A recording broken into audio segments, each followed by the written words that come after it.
If you're anything like me, you want to get the best shinies in Legends ZA. So, I set out to see how fast you can get each of the top 5 best shinies in the game, which in my opinion are Dragonite, Greninja, Metagross, Gardevoir, and of course, that black Charizard, which can all Mega Evolve for even better shinies.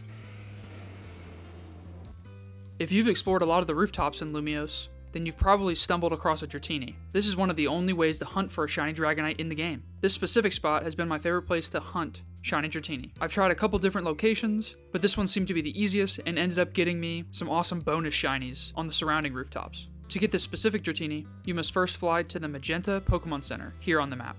Once you fly to this Pokémon Center, immediately take a right and follow my steps to the Dratini.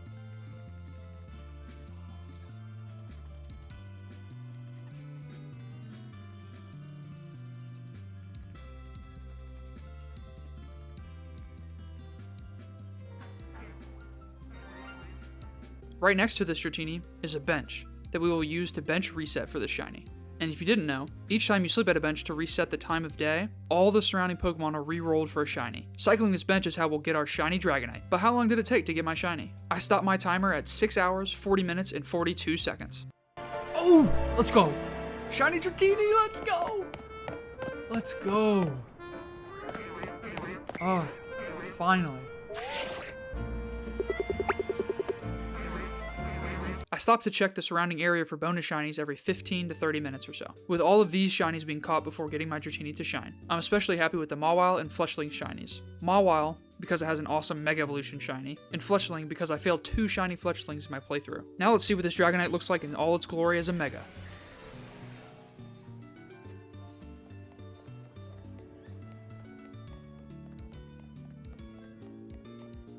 With Greninja getting a new Mega Evolution in this game, I knew I needed to get myself a shiny, and I bet a lot of y'all feel the same way. One of the other ways to shiny hunt in Legends ZA is fly resetting, which acts the same way as bench resetting, as all the surrounding Pokemon are re-rolled each time you fly anywhere on the map.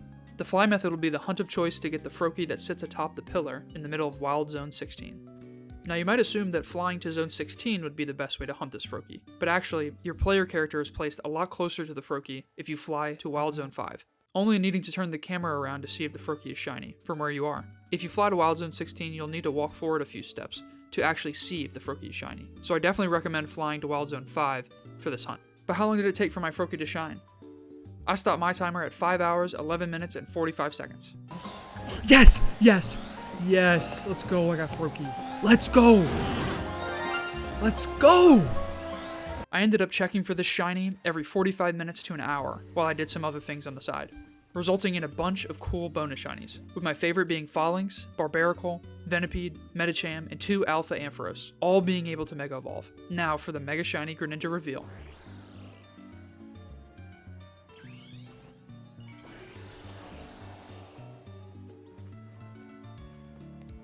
It's so good. It's a perfect shiny. Metagross has been one of the best shinies ever since it got introduced in Generation 3, and that Mega Shiny form is incredible. So I knew it was finally time to secure one for myself. For this hunt, we'll be heading to Lysander Labs to hunt the specific room with Beldum and Metangs. We'll be using the teleporters to reroll all the spawns in the lab. With new spawns coming every few seconds, this hunt can go extremely fast if you have good luck. First, you need to make sure you run to the Beldum and Metang spawn locations to have them loaded into the map before hunting. Then follow my steps to the teleporter we'll be using for this hunt. You are now set up and ready to roll. This hunt ended up taking me longer than I thought it would. With over 60 plus encounters being possible every minute, I thought for sure I'd have it in the first hour or so. But when I stopped my timer, it read 4 hours, 39 minutes, and 45 seconds. Let's go. Let's go. Yes. I also got a couple great shinies in Noivern and a couple Houndooms, as well as a Houndour. Really happy with yet another shiny Mega with Houndoom. But man, do I wish they gave Noivern a Mega. I think they could go in a really cool direction with that Mega. Hey, who knows, maybe in the DLC we'll get Mega Noivern. But here's a look at the fantastic Mega Shiny Metagross. Ever since X and Y, I've really wanted the shiny Mega Gardevoir, with the Black Shiny being one of the best transformations of a shiny in the series. Maybe slightly behind the Mega Gengar transformation, that white is just perfect. There are a lot of places you can hunt for Ralts, Curlia, and Gardevoir in Lumio City, but I've opted for shiny hunting in Wild Zone 20. In the meadow/grass section, there are a bunch of benches calling my name, begging to be slept on. But be careful, as Gardevoir is one of those types of Pokemon that are skittish and will run away if you act too reckless near it. So make sure to save as soon as you see it. My luck finally turned around for this shiny. After only 1 hour and 24 minutes and 52 seconds, I got extremely lucky and got my shiny Gardevoir to appear. Man, what a great shiny.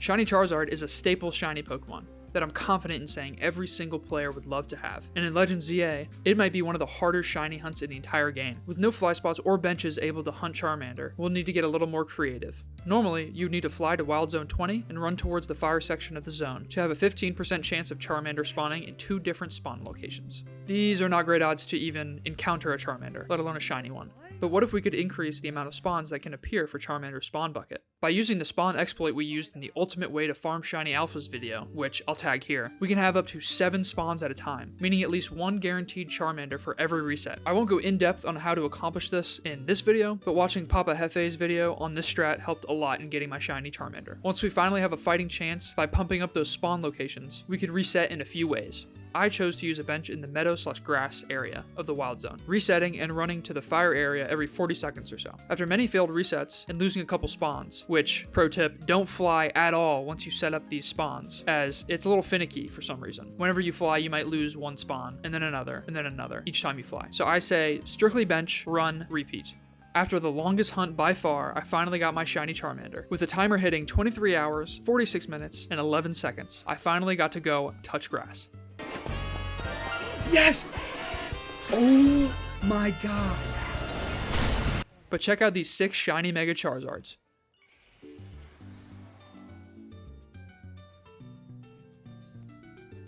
And all these other bonus shinies I got, including 4 shiny Lucarios, 2 shiny Tepigs, a shiny Squirtle, an Alpha shiny Gallade, 2 Agrons, 2 Malamar, a Dragalge, and even more. All incredible, but I'm just super happy to finally get that Charmander. With that, I have completed my goal of catching the 5 best shinies in Pokemon Legends ZA. Let me know if you end up getting any of these incredible shinies in the comments. And please don't break my heart by telling me you got a Charmander in an hour or something. If you enjoyed this video, then you might like my video looking at the ultimate way to hunt shiny alphas in Legends ZA. Since you made it to the end of the video, you might as well like and subscribe. Thanks for watching, and have a great rest of your day.